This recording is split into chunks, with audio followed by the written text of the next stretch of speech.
I think कोई problem आ रही है, दोबारा शेयर करते हैं।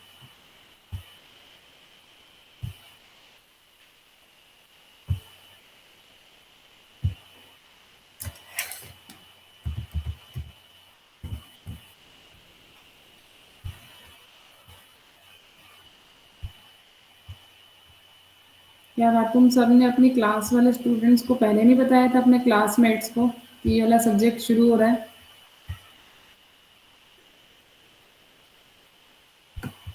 खासकर तन्नू, तुम्हारी क्लास से स्टूडेंट्स पूछ रहे हैं, 4-5 लोग। मैम हमारे में तो मोनिका ने मैसेज डाला भी था कि किसी ने फ्लूइड डायनामिक्स शुरू करना, तो काजल मैम कर रहे हैं। तो अब पूछ रहे हैं, तुम्हारी क्लास के 4-5 लड़के हैं कि हमें ऑफलाइन पढ़ा दो शुरू से। अब मैम कैसे फिर? मैसेज आया था ग्रुप में, वो तो मतलब सारे ही बच्चे ऐड हैं, वो ऑफिशियल ग्रुप नहीं है, वैसा ग्रुप जो हमारे वाला है। हम्म। तो पता तो सबको चल ही गया था, तो फिर अब लग रहा होगा उनको कि मैम मतलब पढ़ के पता चल रहा होगा, कितना खास समझ आ नहीं रहा, फिर आपके पास आए होंगे फिर इसलिए। हाँ, वही बात है। मैंने तो इवन ये भी ऑप्शन दिया उनको कि तुम रिकॉर्डेड लेक्चर ले लो और थर्ड सेक्शन से लाइव ज्वाइन कर लो आके चाहे। ऐसे ही पूरा दोबारा से कराना तो बहुत मुश्किल हो जाएगा, जो वो चाह रहे हैं। Yes ma'am. चलो, देखते हैं। बाकी रिकॉर्डेड लेंगे तो ठीक है, बाकी तो कोई ऑप्शन है नहीं अब। अब स्क्रीन शो हो रही है तुम्हें सभी को? Yes ma'am. चलिए, तो आपका जो नेक्स्ट टॉपिक है, ये आपका 70 to 80% है कि यही वाला ही टॉपिक आ जाए। नेक्स्ट 3 में से इसके आने के काफी ज्यादा चांसेस रहते हैं, जो आज हम करने वाले हैं। Sphere at rest in uniform stream. मतलब हम लेंगे अपने यूनिफॉर्म स्ट्रीम ही, जो हमने कल पढ़ा था, उसी टाइप की एक स्ट्रीम लेके चलेंगे। यूनिफॉर्म स्ट्रीम है आपके पास, और उसके अंदर आपने एक स्पीयर रख दिया रेस्ट में। एक स्पीयर इसी के अंदर है। फिगर जो आपके नोट्स में भी आप फिगर को देख सकते हैं, फिगर से कुछ खास इंटरप्रिटेशन है नहीं इस आर्टिकल की। तो फिगर जस्ट बनाया हुआ है फॉर शोइंग कि एक स्पीयर है जो यूनिफॉर्म स्ट्रीम के अंदर रेस्ट में है बस। ठीक है, तो यूनिफॉर्म स्ट्रीम के अंदर तो इस तरीके से उसकी मोशन हमने दिखाई है, वेव्स जो वहां से पास करेंगे। तो आप देख लेना उसी से ही। अब जो मेन हमें इसके अंदर देखना है, जो जो गिवन है, एक बार तो पहले उसी को लिखते हैं। क्योंकि स्फीयर है तो स्फेरिकल कोऑर्डिनेट रहेंगे। ठीक है, आपको इस आर्टिकल में करना क्या है, सबसे पहले तो आपको वेलोसिटी पोटेंशियल बनाना है। क्योंकि वेलोसिटी पोटेंशियल अगर बन जाता है फाई, तो फाई की हेल्प से आप वेलोसिटी निकाल पाते हैं। Q R, Q theta, Q sine, तीनों कंपोनेंट निकालेंगे हम स्फेरिकल कोऑर्डिनेट में। और फिर हम निकालेंगे स्टेग्नेशन पॉइंट। ठीक है, स्टेग्नेशन पॉइंट भी आपका कैसे आता है, वेलोसिटी को जीरो रख के। फिर हम निकालेंगे इसके अंदर स्ट्रीम लाइन। स्ट्रीम लाइन भी हमने पहले पढ़ा हुआ है कि D X by U, D Y by V, D Z by W, लेकिन वो आपका कार्टेशियन में था। तो स्फेरिकल में भी हमने बताया था फॉर्मूला, इसका वही फॉर्मूला अप्लाई करेंगे। फिर उसके बाद हम निकालेंगे pressure at any point. Pressure भी हमने निकालना सीखा है। प्रेशर जो होता है बर्नौली इक्वेशन से दिया जाता है। सेकंड सेक्शन के ऑप्शन में मैंने आपको कराया था बर्नौली इक्वेशन। तो उस इक्वेशन से हम प्रेशर निकाल सकते हैं, तो प्रेशर भी निकालेंगे हम। और फिर लास्ट वन जो हम इस आर्टिकल के अंदर निकालेंगे, सेम ही आर्टिकल में, thrust. Thrust on the hemisphere, ये आपके लिए बिल्कुल न्यू टॉपिक है, थ्रस्ट निकालना। तो ये जो सारा है एक ही के अंदर आता है, एक सिंगल क्वेश्चन बन के आता है आपके पास। क्वेश्चन किस टाइप से आता है वो आपके नोट्स में मेंशन है। Motion at sphere at rest पे आपको डिस्क्राइब करना है, स्टैग्नेशन पॉइंट भी निकालने हैं, स्ट्रीमलाइन भी निकालना है, थ्रस्ट, पूरा क्वेश्चन वो आपको देगा। ठीक है, डायरेक्ट 16 मार्क्स में देगा। तो सबसे पहले हमारा जो सबसे पहला काम है वेलोसिटी पोटेंशियल बनाना। कल हमने यूनिफॉर्म स्ट्रीम के केस में वेलोसिटी पोटेंशियल तो निकाला था, जो हमारा फाई कल आया था, फाई आर थीटा। यूनिफॉर्म के स्ट्रीम के केस में वो कितना आया था, minus you are cos theta आया था। जहाँ पे आपकी वेलोसिटी हमने बनाई थी minus Q del phi which is U के, इस तरीके से हमने बनाई थी। लेकिन ये सिर्फ और सिर्फ हमने यूनिफॉर्म स्ट्रीम की बनाई थी, वेलोसिटी और वेलोसिटी पोटेंशियल। आज हमारा उसी यूनिफॉर्म स्ट्रीम के बीच में एक स्पीयर भी रख दिया गया रेस्ट में। तो कुछ ना कुछ डिस्टरबेंस तो होगी, कुछ ना कुछ नया पोटेंशियल इसके अंदर ऐड जरूर होगा। हम उसी को लेके चलेंगे कि मान लिया जैसे हमने स्पीयर इंसर्ट किया तो उससे कुछ ना कुछ डिस्टरबेंस आई है।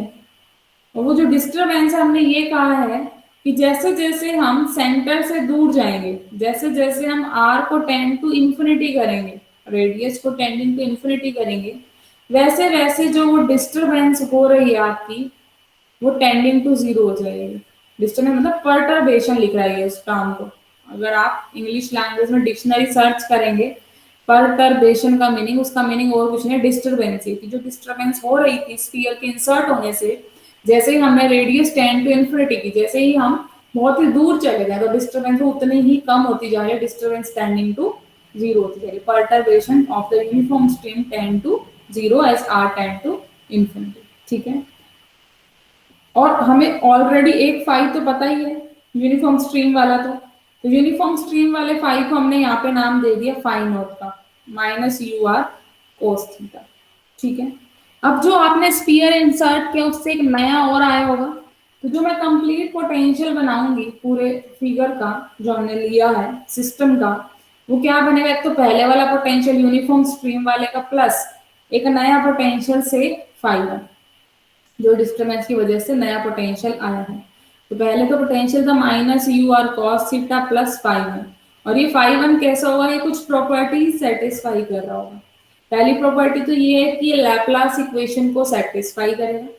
First property is Laplace equation must be satisfied del phi one tend to zero as are tend to infinity. ठीक है, तो यहाँ पे हम ये भी लेके चल रहे हैं साथ में, जो आपका डेल्टा फाई वन है, जो ग्रेडियंट है एक तरीके से, वो टेंडिंग टू जीरो हो जाएगा। रेट ऑफ चेंज जो है इसके जो डिस्टरबेंस है, जैसे जैसे हम डिस्टरबेंस ही तो बोला था हमने, ये वाली कंडीशन भी है, साथ साथ लैपलास वाली तो है ही है कि del square phi one is equal to zero, Laplace equation को सेटिस्फाई कर ही है। लेकिन आपने डिस्टरबेंस को भी जीरो कहा है as are tend to infinity. तो डिस्टरबेंस जीरो मतलब कि जो इसका ग्रेडियंट है, जो इसका डेरिवेटिव है, जो रेट ऑफ चेंज है, वो चेंज भी क्या हो जाएगा, टेंडिंग टू जीरो हो जाएगा as are tend to infinity. तो कंडीशन ये वाली भी है आपके पास। ठीक है, तो स्टार्ट करते हैं, इसी को फॉर्म करेंगे। पहले तो हमें सबसे पहले फाई निकालना है, तो फाई कैसे निकालें देखते हैं। आपके पास पहली थिंग क्या गिवन थी यहाँ पे कि phi is equal to minus you are cos theta plus phi one. अब हम जानते हैं यहाँ पे क्या जानते हैं, सबसे पहली चीज हम लगाएंगे जो जर्नल थ्योरी कहती है। जर्नल थ्योरी क्या कहती है कि आपका जो कंप्लीट पोटेंशियल होता है पूरे सिस्टम का, वो हमेशा बाउंड्री पे जीरो बनता है। मतलब velocity normal to sphere is zero at z is equal to ए।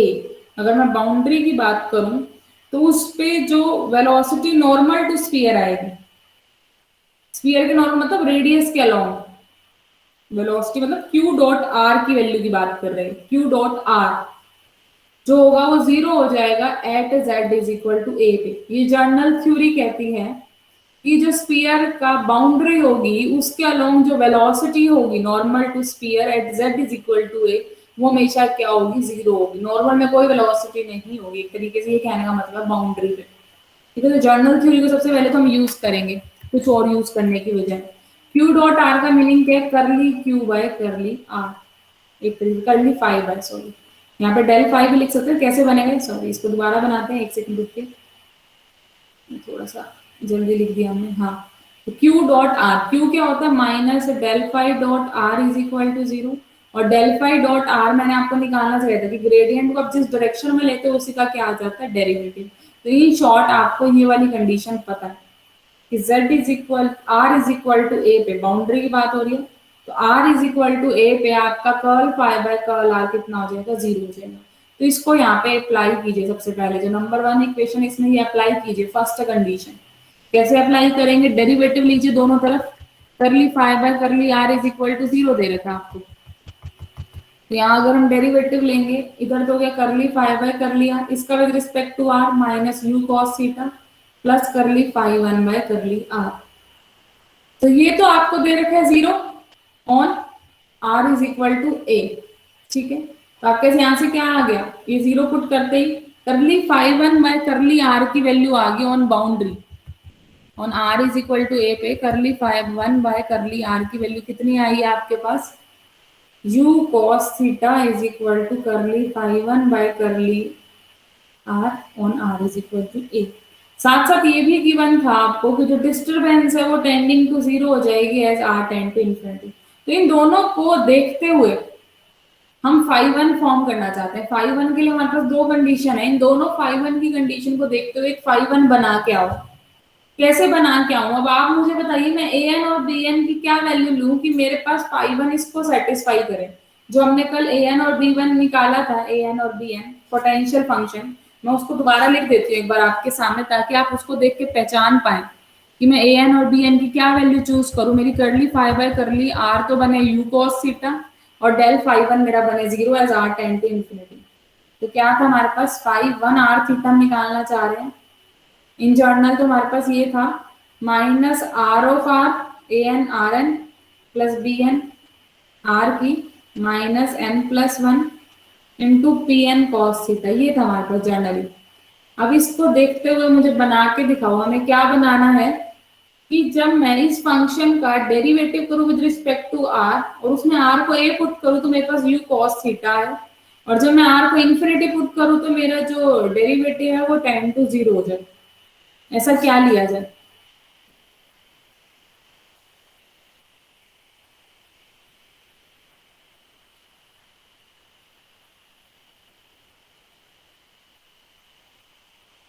देखो आर टेन टू इन्फिनिटी पे अगर मुझे जीरो बनाना है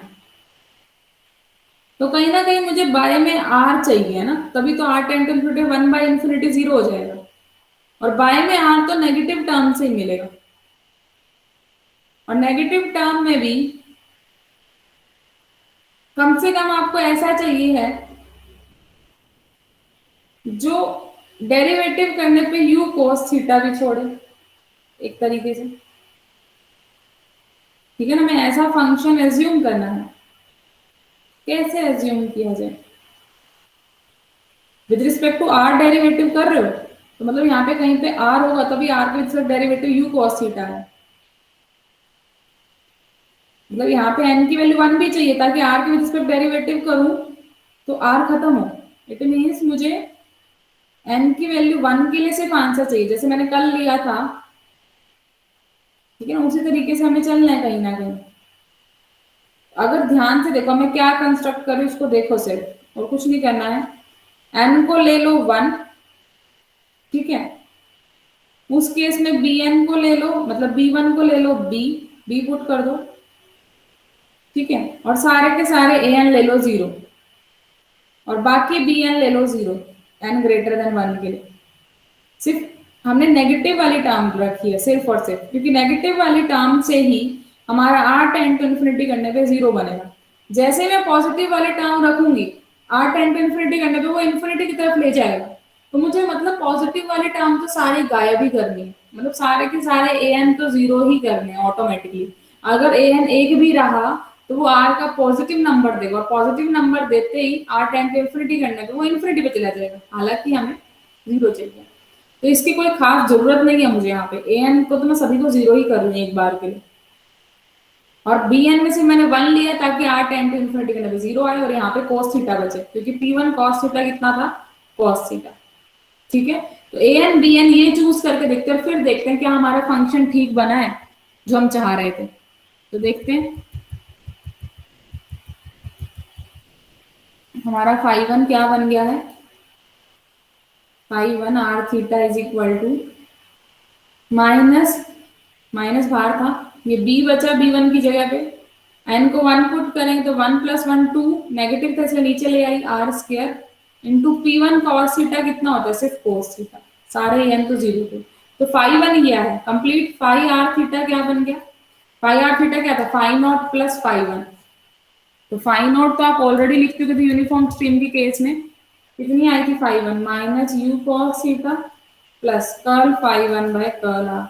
अब आप चेक कर सकते हो जो जो आपने लिया है वो, एक मिनट सॉरी ये क्या लिख दिया हमने, फाइव नॉट कितना था आपका minus you are cos theta, और फाइव वन आपने कितना निकाला अभी अभी निकाला है, कितना निकाला है, minus b by r square cos theta. अब आप चेक करो जो जो हमने कंडीशन ली थी सबको ये सेटिस्फाई कर रहा है। हमने कंडीशन ली थी कि आपके पास curly five one by curly r, ये वाली कंडीशन और अभी हम रहते हैं लेनी। एक कंडीशन तो ये थी delta five one ten to zero as r ten to infinity.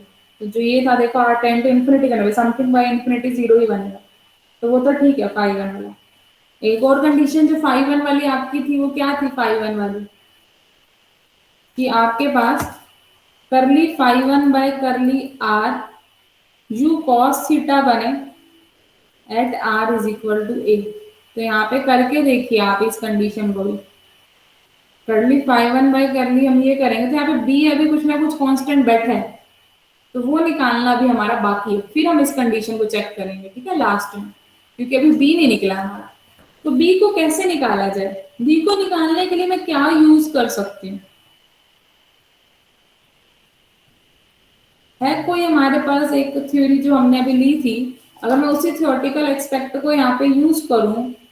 हमने कहा था curly five by curly r at r is equal to a पे जीरो बनेगा, ये बोला था हमने। तो अगर मैं यहाँ से इस पे अप्लाई कर दूं बी की वैल्यू निकालने के लिए, सेकंड इक्वेशन से ये है हमारी, तो अगर मैं इस इक्वेशन पे ये अप्लाई कर दूं curly five by curly r is equal to zero at r is equal to a, normal velocity must be zero on surface, there is no flow across the normal to the surface। तो curly five by curly r, r is equal to a हम क्या put कर दें zero, करो put. Curly five by curly r करोगे minus u cos theta, इसका with respect to r करेंगे तो टू ऊपर आएगा टू बी नीचे आर क्यूब बन जाएगा कॉस थीटा, इसको हमें जीरो लेना है r, r is equal to a पे, आर ए पुट करो minus u cos theta minus two b by a cube cos theta is equal to zero. तो आपके पास यहाँ से बी की वैल्यू निकल आएगी, कैसे निकल के आएगी, इसको इधर ले जाओ, two b by a cube cos theta is equal to u cos theta. तो बी की वैल्यू हमारे पास कितनी आ गई, अगर हम ध्यान से देखें तो वन बाई टू नीचे आएगा ये वाला, ठीक है, नेगेटिव जो साइन था आपका वो इधर आके, एक सेकंड भाई क्या हो गया यहाँ पे, नेगेटिव ये हाँ इधर शुरुआत का से यार नेगेटिव भी इग्नोर आएगा, करते हैं। ठीक है ठीक है, इधर का भी नेगेटिव आएगा तो नेगेटिव नेगेटिव कैंसिल हो गया। तो हमारे पास वन बाई टू आ गया यहाँ पे, कॉस थीटा से कॉस थीटा आपका कैंसिल हो गया एक तरीके से, यहाँ बचा सिर्फ u और ये a क्यूब भी ऊपर आ गया, तो b की वैल्यू आ गई u a cube by to. बस अब इस b की वैल्यू को वापस पुट कर दो, देखो आपका फंक्शन बिल्कुल सही बना है। तो b की वैल्यू पुट करने के बाद हमारे पास जो फाइव आर थीटा बना है minus you are cos theta, minus यहाँ पे b की वैल्यू पुट करेंगे u a cube by two, तो बी आर स्क्र था बाय में इंटू कॉस थीटा, ये आपका फाइनल फाइव बना है। इवन माइनस यू को कॉमन ले लो, r plus a cube by two r square और कॉस थीटा भाग, ये आपके पास फाइव बना है जो हमें कंसीडर करा था, सारी प्रॉपर्टी को सेटिस्फाई कर रहे हैं। आप एक एक करके चेक कर सकते हो, इसकी जितनी भी प्रॉपर्टी है सारी सेटिस्फाई होगी, ठीक है। तो ट्राई करना कि आप यहाँ तक दोबारा से रीड करो एक बार, ठीक है, क्योंकि यही स्टेप मेन है, इसके बाद तो बस जो जो निकालना है वो तो फॉर्मूले में अप्लाई करना है, जिसका फाइव गलत उसका सब कुछ गलत। ये फाइव हमने किस केस में निकाला है, जब आपका स्फीयर रेस्ट में था, यूनिफॉर्म स्ट्रीम के अंदर ही ऑलरेडी रेस्ट में था, शुरू से वो रेस्ट में बैठा है बस, तब हमने निकाला ये। और कैसे कैसे निकाला है, सबसे पहली प्रॉपर्टी तो हमने ये लगाई है कि यूनिफॉर्म स्ट्रीम की कुछ ना कुछ पोटेंशियल होगा, वो प्लस में कुछ डिस्टरबेंस वाला पोटेंशियल से फाइव वन, उस फाइव वन को हमें निकालने की कोशिश करो। फाइव वन कैसे निकाले, तो नॉर्मल वेलोसिटी जीरो होती है और इस तरीके से चूज करने की perturbation tends to zero as r ten to infinity. तो परटर्बेशन टेन टू जीरो करनी है, del five one ten to zero as r ten to infinity. तो del five one ten to zero बनाने के लिए हमने ए एन और b n को चूज किया, ए एन बिल्कुल जीरो और बी एन में सिर्फ बी वन चूज हुआ है, एन की वैल्यू वन, ठीक है, और उसमें यू ले लिया हमने, सॉरी बी बी ले लिया बी वन पे, ठीक है। तो ये आपके पास फाइव फिर निकालने के लिए बी की वैल्यू निकालनी है बस आपको। बी की वैल्यू कैसे निकली है, नॉर्मल वेलोसिटी जीरो से, curl five by curl r is equal to zero. तो मेनली दो ही स्टेप है, बाकी तो अपने आप सेटिस्फाई है, लैप्लास इक्वेशन ऑलरेडी वो सेटिस्फाई करेगी करेगी, चेक करने की नीड नहीं है, ठीक है। तो क्लियर हुआ है सबको, या किसी को कोई डाउट है इसके अंदर?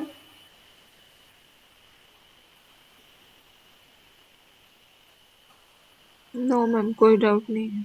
चलिए, तो अगर आपका फाइव ये आ गया है, तो फाइव से अगर आपको वेलोसिटी कंपोनेंट निकालना है, अब आपको वेलोसिटी पोटेंशियल आया, वेलोसिटी कंपोनेंट निकालिए, तो क्यू आर, क्यू थीटा और क्यू साइन स्फेरिकल में काम लेके चल रहे हैं, तो वो निकालने के लिए फॉर्मूला क्या होगा? क्यू आर का अगर मैं फॉर्मूला देखूं, क्या होता है?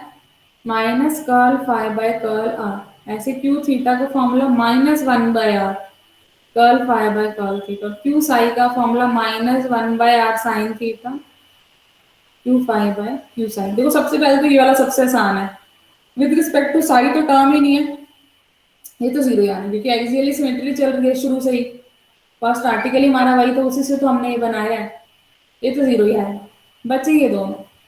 क्यू आर की वैल्यू निकालने के लिए आपको कर्ल फाइव का with respect to r derivative करना है। माइनस बाहर यहाँ पे भी और यहाँ पे माइनस है, तो माइनस माइनस हो गया plus, with respect to r करोगे यहाँ वन आ गया, यहाँ पे विद रिस्पेक्ट टू आर करोगे माइनस टू ऊपर, बाय में टू आर क्यूब हो गया, ठीक है। और ये आगे कॉस थीटा, इसको दोबारा लिख लो, u one minus a cube by r cube cos theta बाहर, ठीक है। क्यू थीटा निकालोगे तो माइनस वन बाय आर तो बाहर है ही, एक और माइनस है तो प्लस बन गया। Curl five by curl theta करना है आपको, तो यू बाहर r plus a cube by two r square. Cos theta का डेरिवेटिव करोगे विद रिस्पेक्ट टू थीटा तो माइनस साइन थीटा आएगा, तो यहाँ पे एक माइनस का साइन हो जाएगा, तो माइनस यू, इस आर को भी आप अंदर ले जा सकते हो, अंदर ले जाओगे तो क्या बनेगा? Minus u one plus a cube by two r cube sine theta. ये आपके पास किसकी वैल्यू आ रही है? क्यू थीटा की। देखो कोई एग्जाम्पल नहीं करना, कोई कुछ नहीं करना, इनको आपको याद रखने की नीड नहीं है, बस पेपर में थोड़ा सा ये वाला माइंड में सेट कर जाना कि आपका फाइव ठीक निकला भी या नहीं निकला है, उसके लिए कि फाइव की वैल्यू ये आ रही है, क्योंकि पूरा आर्टिकल फाइव पे डिपेंडेंट है। जिसका फाइव सही निकल गया उसके आगे सारे सही निकलते जाएंगे, ठीक है। इनको याद रखने की नीड नहीं है, निकालने तो फाइव सही है, याद कुछ नहीं रखना आपको इन आर्टिकल्स में, बस निकालना सही है, तरीका सही होना चाहिए बस, ठीक है। कोई एग्जाम्पल नहीं करना, कोई कुछ नहीं करना कि हम इनको याद रखे एग्जाम्पल में यूज करने वाले, ऐसा कुछ नहीं है। चलिए, तो ये हमने निकाले हैं वेलोसिटी के कंपोनेंट। अब हम निकालेंगे यहाँ से स्टेग्नेशन पॉइंट। स्टेग्नेशन पॉइंट क्या होता है? जहां पे वेलोसिटी क्या हो जाए? जीरो। स्टेग्नेशन पॉइंट निकालने के लिए आपको क्यू आर, क्यू थीटा और क्यू साई तीनों को क्या लेना है? जीरो। क्यू साई तो आपका ऑलरेडी जीरो है, तो बचा क्यू आर, जो निकला आपका वो जीरो लो, और जो आपका क्यू थीटा निकला है उसको जीरो लो। तो अगर मैं यहाँ पे क्यू आर की बात करूँ, क्या आया था? U one minus a cube by r cube cos theta is equal to zero, और u one plus a cube by two r cube sine theta is equal to zero. अब आप मुझे बताइए कि ये दोनों इक्वेशन साइमल्टेनियसली आर और theta की किस वैल्यू के लिए सेटिस्फाई करेंगे, क्या सॉल्यूशन निकलेंगे आर थीटा साई के? वाई तो चलो जीरो ही है, तो आर और थीटा की क्या वैल्यूज लूं कि दोनों इक्वेशन सेम टाइम पे जीरो बने? सोचिए थोड़ा सा। आर को ए लेके उसके बाद पाई ले लेते हैं। तनु दोबारा बोलो। आर की वैल्यू अगर ए लेनी है उसके बाद पाई ले लें। नहीं, आवाज क्लियर नहीं आ रही तुम्हारी। डी आर आर की वैल्यू आराम से, रीचा तुम्हारी ज्यादा हो गई। मैम अब आर बोलो को एक जन। ए और थीटा को पाई। अच्छा, आर को ए लिया है और थीटा को पाई लिया है। देखो जैसे ही हम आर को ए लेंगे तो उससे क्या होगा? ये वाली टर्म तो हो जाएगी जीरो, वन माइनस उससे होने से वन, ठीक है, ये जीरो हो गई। और ये जीरो तो नहीं होगी उससे, अगर मैं यहाँ पे आर को ए पुट करूंगी, लेकिन यहाँ पे अगर हम थीटा को पाई ले लें तो जीरो हो जाएगी ना, साइन पाई की वजह से भी जीरो हो सकते हैं। या जीरो भी ले सकते हैं मैम थीटा को। हाँ, साइन जीरो लेने से भी जीरो हो सकता है। जीरो से पाई के बीच में हमें कोई वैल्यू नहीं, थीटा जो होता है जीरो से पाई के बीच में लाई करता है, जीरो भी हो सकता है, पाई भी हो सकता है। थीटा की जो रेंज थी वो जीरो से पाई के बीच में रहती है हमारी, ठीक है। तो अगर मैं थीटा को या तो जीरो ले लूं या फिर पाई ले लूं, और उसी के साथ साथ प्लस आर को क्या ले लूं? ए, तभी पॉसिबल है जीरो बने, क्योंकि ये तो हमेशा पॉजिटिव ही रहेगा, ये तो हमेशा एडिटिव क्वांटिटी है, आर हमेशा ग्रेटर देन जीरो है, ए एक फिक्स्ड नंबर है, तो इसकी वजह से कभी जीरो नहीं आने वाला, ना ही इसकी वजह से कभी जीरो आने वाला है। जीरो आएगा तो साइन में जीरो आएगा, और जहां यहाँ पे हमने साइन वाला जीरो ले लिया वहां पे कोस जीरो नहीं हो सकता, तो इसको जीरो बनाने के लिए यहाँ से जीरो आएगा, और यहाँ से एक ही टर्म आ रही है जीरो के लिए, are is equal to a. तो हमारे पास जो जो कॉम्बिनेशन बने, आर की वैल्यू ए, थीटा की वैल्यू जीरो, या फिर आर की वैल्यू ए, थीटा की वैल्यू पाई, ये दो कॉम्बिनेशन ही बने हैं। और अगर हम ध्यान से देखें, r zero theta pi, sphere के अंदर अगर हम देखें, रेडियस तो जीरो, एक तरीके से जीरो वाला पॉइंट, एक्स एक्सिस पे अगर हम बात करें, ये रेडियस जीरो एंगल बना रहा है खुद से खुद, ठीक, sorry, r is equal to a होगा, थीटा जीरो, ये थीटा जीरो वाली होगी लाइन, और theta is equal to pi यहाँ कहीं हो गया आपका, ठीक है ना, एक तरीके से हम ये कह सकते हैं। तो r is equal to a और theta zero, r is equal to a और थीटा पाई, दोनों ही स्फीयर के ऊपर लाई कर रहे हैं कहीं ना कहीं। तो जो दोनों स्टेग्नेशन पॉइंट है वो ऑन द स्फीयर ही बने हैं, और इनको हम rear and forward stagnation point कहते हैं, एक को रियर और एक को फॉरवर्ड स्टेग्नेशन पॉइंट कहते हैं। किसी को भी कोई सा कह सकते हैं, ऐसी कोई कंपल्शन नहीं, जस्ट नाम है इनके, ठीक है, और नहीं भी लिखोगे तो भी चल जाएगा। मेन हमारे दो स्टेग्नेशन पॉइंट आए हैं, ऑन दी स्फीयर ही आए हैं दोनों। अब नेक्स्ट क्या निकालना था हमें, तो स्टेग्नेशन पॉइंट हो गया, नेक्स्ट हमें निकालनी है इक्वेशन ऑफ स्ट्रीमलाइन। तो स्ट्रीमलाइन की इक्वेशन के लिए हमारे पास जो डिफरेंशियल इक्वेशन होती है, इक्वेशन ऑफ स्ट्रीमलाइन की, वो लिखते हैं in case of spherical coordinate, क्या है, d r by q r, r d theta by q theta, और i r sine theta d psi by q psi. ऐसा ही कुछ हो सकता है, या फिर और कुछ भी था इसके अंदर, यार ये ठीक लिखा है? सही है मैम, ठीक है दीदी। सही है ना। फर्स्ट जो आपका सेक्शन था उसमें हमने एक पर्टिकुलर एग्जाम्पल दिए थे दो, और उसके अंदर हमने ये इक्वेशन ऑफ स्ट्रीमलाइन ड्राइव की थी, तो वही हमने लिखी है। अगर आप चाहो तो दोबारा पीछे जाके देख सकते हो, लेकिन उसके अंदर थोड़ा सा ध्यान रखना, उन्होंने लिया था d r, r d theta, r sine theta d sine, लेकिन नीचे उन्होंने इसकी जगह पे लिखा था क्यू आर की जगह पे माइनस कर ली फाइव बाय कर लिया, और क्यू थीटा की जगह लिखा था माइनस वन बाय आर कर ली फाइव बाय कर ली थीटा, और क्यू साई की जगह माइनस वन बाय आर। तो लेकिन अब हमारे पास जब इनकी वैल्यू आ ही चुकी है, तो क्यों ना हम इन्हीं को यूज कर लें, इस तरीके से याद रखना ज्यादा इजी रहता है, ठीक है ना। रखने में आप ये भी रख सकते हैं, लेकिन दोबारा डेरिवेटिव क्यों निकालना, हम ऑलरेडी निकाल चुके हैं, ठीक है, तो इसलिए हमने डायरेक्ट इनको यूज किया है। तो आगे बढ़ते हैं, चलिए, क्या आएगा हमारे पास, क्यू आर की वैल्यू है u one minus a cube by r cube cos theta बाहर था, r d theta upon minus u one plus a cube by two r cube sine theta है। और क्योंकि डी साई वाला तो वैसे ही आपका जीरो रहने वाला है, नीचे क्यू साई जीरो है, तो यहाँ से तो सीधा ही आएगा, d psi is equal to zero implies psi is equal to constant. Differential equation में एक ये वाला तो डायरेक्ट आ जाएगा आपके पास, psi is equal to constant. अब बच्चे इन दोनों को और सॉल्व कर लेते हैं, देखते हैं क्या आएगा। देखो इन दोनों को सॉल्व करोगे, यू से तो यू कैंसिल हो जाएगा, आर वाली टर्म्स एक तरफ लाएंगे और थीटा वाली टर्म एक तरफ ले जाएंगे। तो आर वाली टर्म अगर मैं इस साइड ले आऊं, डी आर के बाय में आर आ जाएगा ये वाला, और जो ये वाली टर्म है ये ऊपर चली जाएगी one plus a cube by two r cube, और जो ये वाली टर्म है ये नीचे रहेगी one by a cube by r cube. इधर क्या हो गया, कोस थीटा ऊपर साइन थीटा नीचे इंटू डी थीटा, ठीक है, सब सही है। बाकी हाँ, ये नेगेटिव साइन भी था तो इस नेगेटिव साइन को भी ले लेते हैं यहीं पे, कोई दिक्कत नहीं है। तो हमारे पास अभी तक ये आया है। थोड़ा सा अरेंजमेंट करते हैं, क्योंकि अभी मैंने अगर इंटीग्रेशन कर दिया शायद हमारा आंसर नहीं निकल पाएगा। एलसीएम लेंगे अगर हम, तो नीचे यहाँ पे क्या आ रहा है, टू आर क्यूब, ऊपर क्या आ गया, two r cube plus a cube. By वाले का अगर मैं एलसीएम भी लूं, तो नीचे आएगा आर क्यूब, ऊपर r cube minus a cube, और ये वाला आर भी बैठा है तो इधर आ गया minus cot theta d theta.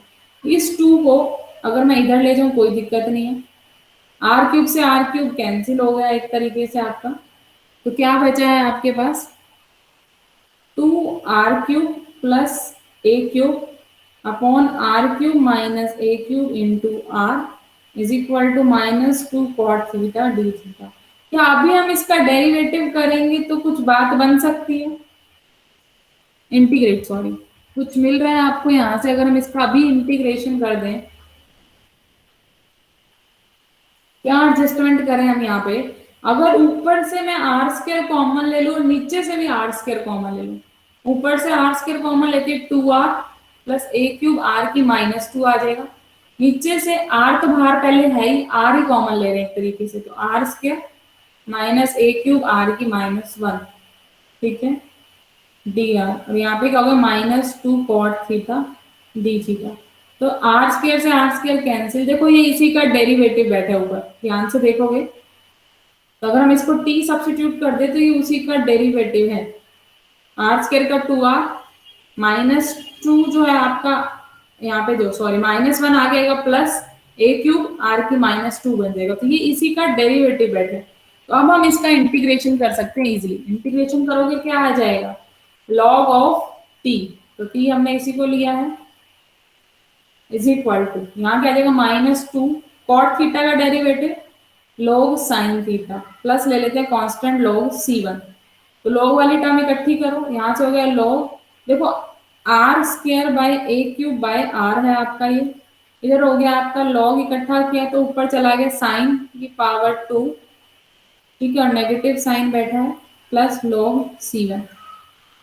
और थोड़ा इसको एडजस्ट करते हैं हम, यहाँ पे कैसे एडजस्टमेंट हो सकती है, log of r cube minus a cube by r, यहाँ क्या बन गया आपका, देखो ये c है log में, ये क्योंकि माइनस का तो डिवीजन में आएगा log a बाय b, है ना, log a minus log b is equal to log a by b, तो दोनों तरफ अब log आ चुके, log से log अब हम हटा सकते हैं, हमारे पास फाइनल आंसर क्या आया है, sine square theta is equal to, इसको इधर ले आए, c1 into r by r cube minus a cube, तो ये आपके पास इक्वेशन ऑफ स्ट्रीमलाइन आई है with psi is equal to constant.